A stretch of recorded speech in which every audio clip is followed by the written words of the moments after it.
Hello everyone and most welcome in my official YouTube channel Agriculture Varsity.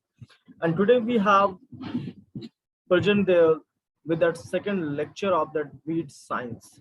So in our weed management classes we have completed about that weed and importance, okay, and their benefits and disadvantages. And after that the classification is a very important portion from that weed management. So today we have present here with that classification chapter of that weed, and let's start without any delay. So if they're given that out of 2,50,000 plant species, weeds constitute about 250 species, which are prominent in agricultural and non-agricultural system. Under world condition, about 30,000 species is grouped as seed, as weeds, and weeds may be classified in the following ways. So I have a lot of ways to represent the classification of weeds, and still one by one we will complete. So here that is a mean that in the plant species with the total found at 2,50,000, and weeds constitute about 250 species. Okay, and in there the under word condition about 30,000 species as grouped as weed. So in agriculture, non-agricultural system is majorly agricultural system, that is 250 species is only considered, but under that word condition that is total 30,000 species are grouped as a weed. So the first is given the classification according to based on morphology, and based on the morphology of the plant, the weeds are classified into three categories, and three categories mostly they are the grasses, sages, broad-leaved weed. Okay, so first is grasses. They are given that all the weeds come under the family Poaceae are called as grasses, which are characteristically having long, narrow, spiny leaves. So that is a category of grasses and belong to the Poaceae family. That is a major character of the narrow, spiny leaves. And example are given Echinicola, Echinicolova, Colonum, and Cynodon dactylatum. So that is the two example is basically given from that grasses category. And now the second category is there. Second category is given that sages.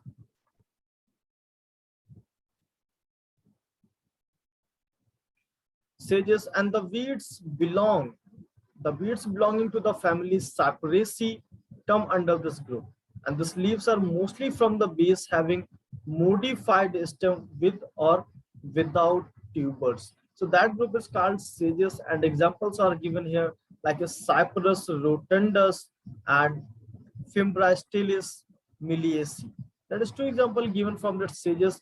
And the third is that broad-leaved weeds. And from the broad-leaved weeds, so this is the major group of weeds, as all other family weeds come under the except that is discussed earlier. So all dactylatum weeds are broad-leaved weeds, and the examples are Flavaria, Australacea, and Digera arvensis, and Abutilon indica. That is a given that three category from the first one. The second is given based on the lifespan of the weeds. That's the major second group classification of that, based on lifespan of weeds. So based of lifespan means the ontogeny. That is a very important term. Sometimes only the term is discussed. Ontogeny. What is ontogeny? So based on lifespan of weeds, that is ontogeny, weeds are classified as annual, biennial, and perennial. And certainly guys, that terms is not new for you. So the first thing is that annual weeds. Let's complete that annual weeds. So the first was annual weeds. So those that live only for a season or year and complete their life cycle in that season or year is called annual. So these are small herbs with shallow roots and weak stem, produces seed in profusion, and the mode of propagation is commonly through seeds. So after seedlings, the annual die away and the seeds germinate and start the next generation in the next season or year following. Most common field weeds are annuals. The examples are given like is monsoon annual, so Commelina bengalensis and Borevia erecta, and in winter annual that is given that Chenopodium album. The second term is given that biennials, so it completes the vegetative growth in the first season, flower and sets seeds in the succeeding season, and then dies. These are the found mainly in non-cropped areas, Alternithera, Echinata, and Darcus carota. So these are the biennials group. After that, we have the third groups, the perennials. So perennials live for more than 2 years and may live almost indefinitely.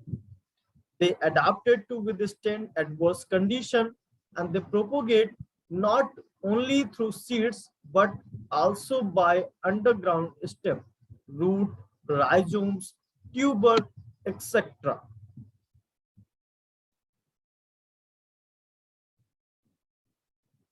So they propagate not only through seeds but also by underground stem, root, rhizomes, tuber, etc. And hence they are the further classified into some categories.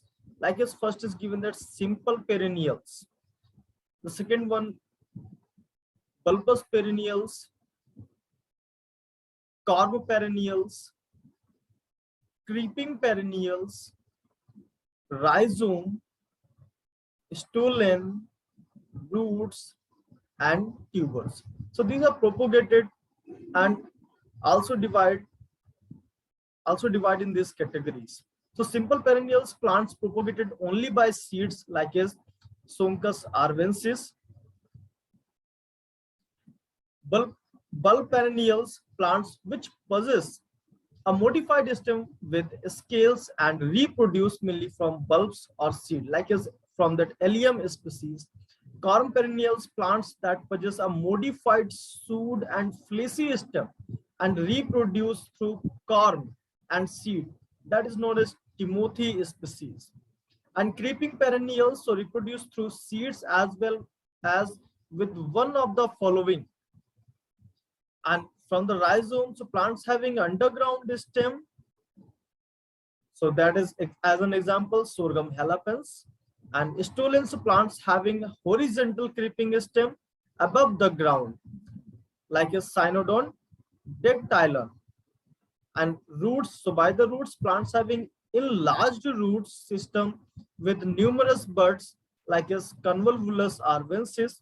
And from the tubers, so plants having modified rhizomes adapted for storage of food like as Cyperus rotundus. So these are the second category or second classification is completed with the annual, biennial, and perennials. Now the third one, based on ecological affinities. Based on ecological affinities. So let's discuss that point number 3 based on ecological affinities. The first is come wetland weeds. So according to the ecological zones, or basically which is depends on the region and some special category. So in that condition, the first is wetland weeds, and they are tender annuals with that semi-aquatic habits. With semi-aquatic habits, they can thrive as well as under waterlogged and in partially dry condition. Propagation is chiefly by seed. As an example is given here, Amenia basifera and Eclipta alba. And the second one, the B number, is garden land weeds. So these weeds neither require large quantities of water like wetland weeds, and nor can they successfully withstand extreme drought as dry land weeds. As an example, Trianthema, Portulacastrum, and Dizera arvensis. Now the third C number is given, that dry land weeds, and these are usually hardy plants with a deep root system. They are adapted to withstand drought on account of mucilaginous nature of the stem and hairness. As an example, Tribulus terrestris and Convolvulus arvensis. These are the example of based on ecological affinities. So with that, the third classification we have completed.